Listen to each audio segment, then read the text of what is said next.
After being reborn, the woman first decided to go to the backyard. Using memories from her past life, she dug up the ground and retrieved gold bars hidden there. She then took her biological daughter to the city and bought 20 shops at once. But she didn't leave any money for her two sons, as she had spent her entire life raising them in her previous life. But eventually she discovered that they weren't her biological sons, but rather the sons of her husband and a neighboring widow. Furthermore, in her old age, her two sons began to drive her out of the house, pushing and insulting her. Then her biological daughter stood before her. While trying to protect her mother, she was severely injured and eventually died. The woman closed her eyes in remorse and pain. But when she opened her eyes again, she was back 5 years ago when this tragic incident hadn't even begun. At that time, she was about to take her daughter and go to sell blood for money to help her two sons start a business.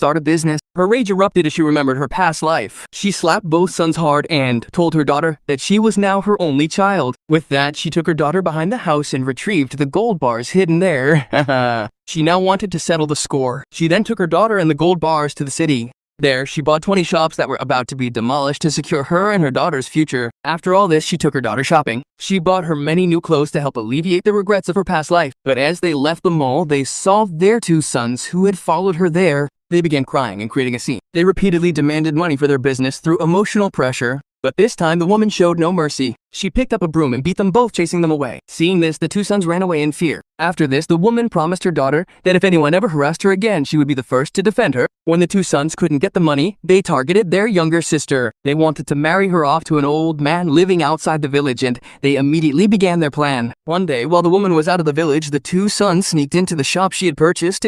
They wanted to take their younger sister by force. The girl said they had once promised to protect her, but the brother said, "Now that old man will protect you." With that, they began dragging her out. But then, with the ultimate force, the woman arrived and, using a feather duster in her hand, chased them away.